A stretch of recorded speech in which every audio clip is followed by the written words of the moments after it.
giye gukorana mu vya gisirikare n'igihugu ca Kongo. Bantu b'Imana hagiye gusha. Bantu b'Imana biraherera hehe.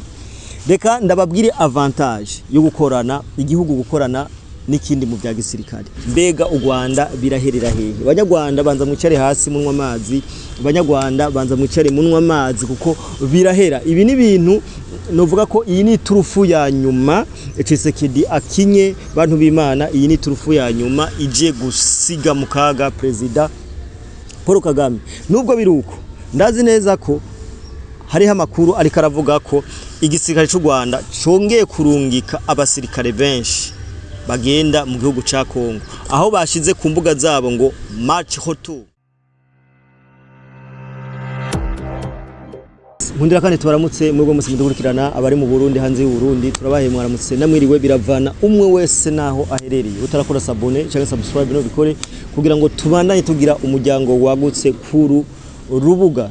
Hari abantu badukurikirana bari mu Burundi, Tanzania, Australia, Canada, Kenya. Turabaramukije. Nizere ko mwese mumaze kugira sabone, tunabashimira ko tumaze kugira umuryango wagutse kuri rubuga. So uno munsi nje tuganire kuri point imwe gusa, ipointe yo gukorana hagati y'igihugu ca Amerika hamwe n'igihugu cy'u Rwanda, aho igihugu ca Amerika cyahisemwe kugira coopération militaire. Ndavuga coopération militaire, ubufashanye mu bya gisirikare hamwe n'igihugu ca Kongo. Turaza kongera tuvugane kuri point ya kabiri, turaza kuvugana ukuntu u Rwanda rwakuye ubwirinzi bwabo muri Kongo. Izi ni point tugomba tuvugane. Wowe tarakora sabone imbere ko ninjira mu kiganiro nyezina banzu ikore kugira ngo tubandanye. So reka ninjire mu kiganiro nyezina. Donald Trump arahejeje kumenera gafu igihugu cy'u Rwanda. Donald Trump ahejeje kubishira ku mugaragaro aho avuze ko igihugu ca Amerika citeguriye gukorana n'igihugu ca Kongo mu vya gisirikare.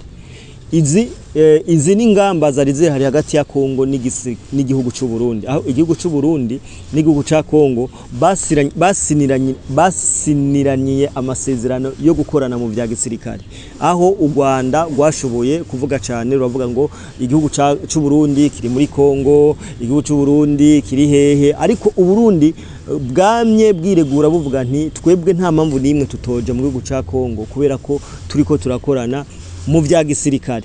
Ibi nivyo rero bigiye kuba hagati y'igihugu ca Amerika hamwe n'igihugu ca Kongo. Ibi rero bimeze gute? Murazi neza ko Donald Trump yamaze gukubita ku ntoki Kagame, aramubwira ati wewe va mu gihugu ca Kongo. Ibi bose murabizi, twagiye turabikora mu biganiro ngaha byagiye birarengana. Murazi neza ko muri diplomasi Tshisekedi yashoboye guhagarara neza cyane, arakubita Kagame aramwomora. Mu minsi yaheze Kagame yavuga ko Tshisekedi ari mudandaza w'amapiza. Yavuze ko ata diplomasi yoshobora. Yavuze ko igihugu ca Kongo kitotwagwa n'umuntu nka Tshisekedi. Ariko Chirombo niwe mu president wenyene muri Kongo tubona atanguye kuza kwisonga. Niwe mu president agiye kubagirwa monima kuvyo ariko arakora. Igihugu ca Amerika kigiye gukorana mu vya gisirikare n'igihugu ca Kongo. Bantu b'Imana hagiye gusha. Bantu b'Imana biraherera hehe. Reka ndababwire avantage yo gukorana igihugu gukorana n'ikindi mu bya gisirikare. Iyo igihugu ca Amerika gikoranye n'igihugu ca Kongo mu bya gisirikare, nibiki bizoba? Nta muntu numwe yemereye gutera Kongo ngo Kongo ireke kwitabaza Amerika.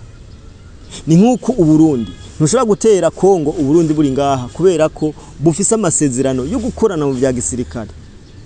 Nibyo bintu bigiye kuba hagati y'igihugu ca Kongo n'igihugu ca Amerika. Ubu ndavugane u Rwanda rukazotera Kongo ruzoba ruteye Amerika. U Rwanda ndasubiye mu rukazotera Kongo ruzoba ruteye igihugu ca Amerika. Ibi ni diplomasi iri ku rwego rwo hejuru, aho nagiye mbona abakongomani benshi bari kubara felicita Antoine Felix Tshisekedi bavuga ati muzehe urakoze ibintu by'amateka. Iyi ni nkuru rero yaje kubabaza benshi RDF inkotanyi hamwe n'ababashigikiye. Mwari muzi neza ko mu minsi yahera naho nyene u Rwanda rwarufise amasezerano yo gukorana n'igihugu ca Amerika, ariko kubera ibihano byo kwinjira muri Kongo, kubera ibihano bya M23 Amerika iherutse gufatira umuhari wa M23, murazi neza ko ubunya u Rwanda ntirurekuriwe kugura igikoresho ca gisirikare n'ibindi bihugu.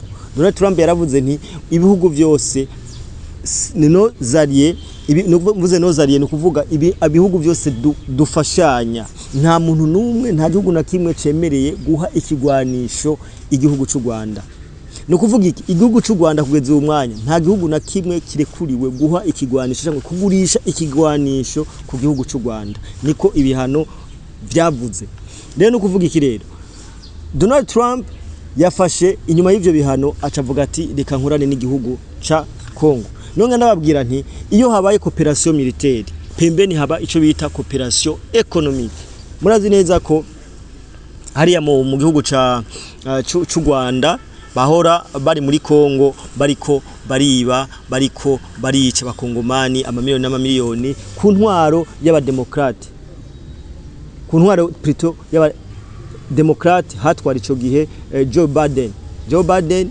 murazi neza ko Joe Biden yakorana n'aba Elon Musk aribo bantu bashobora guha deal yo gukorana na President Paul Kagame kugira ngo abashire aya mabuye y'agaciro ndavuga aya mabuye y'agaciro ahingura ama mashini amabuye y'agaciro ahingura amabateri murazi neza ko Joe Biden yari yafashe agira connection entre Kagame hamwe na bajya baguza tunga b'igihugu c'Amerika uyu mwanya rero Donald Trump agiye gukorana mu by'ubutunzi n'igihugu ca Congo hagiye kubakwa inganda zigiye gucukura zigiye guhingura plutôt ubutare buva mu gihugu ca Congo mbega u Rwanda biraherera hehe abanyarwanda banza mwicare hasi munwa amazi abanyarwanda banza mwicare munwa amazi kuko birahera ibi ni bintu novuga ko iyi ni turufu ya nyuma Tshisekedi akinye bantu b'Imana iyi ni turufu ya nyuma ije gusiga mu kaga President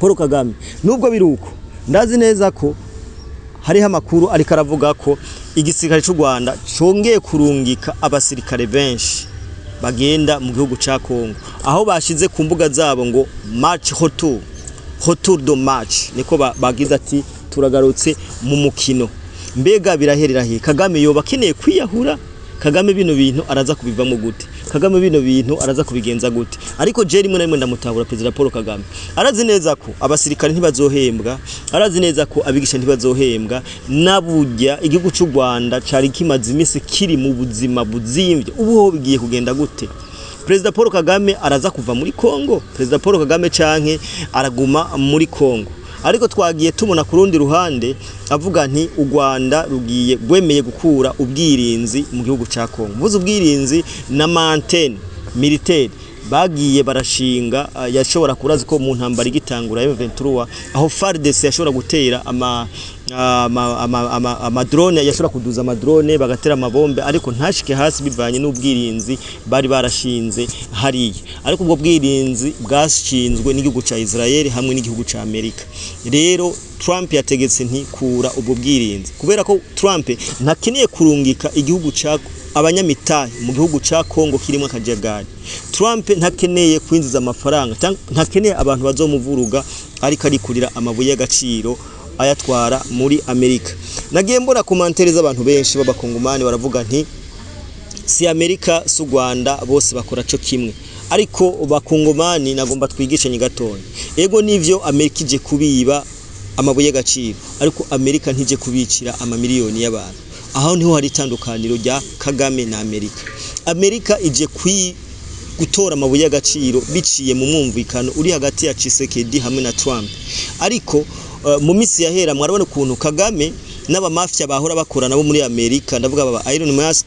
baza bakica abantu bakabitwara ku ngufu iyo niyo diplomasi iri ku rwego hejuru President Tshisekedi ahejeje gukora iyo niyo diplomasi mpuzamahanga ihejeje gukorwa na Chirombo ibintu biraherera he mbega President Paul Kagame arabandanya forcinga mbega President Paul Kagame araza kuva mu gihugu ca Congo mbega President Paul Kagame biraza kugenda gute aragumayo natagumayo baramena umutwe so turabakunda cyane utagira sabone cyangwa subscribe no bikore kugira ngo mubandanye muronka ama update aciye ku rubuga kumugwa media ciao ciao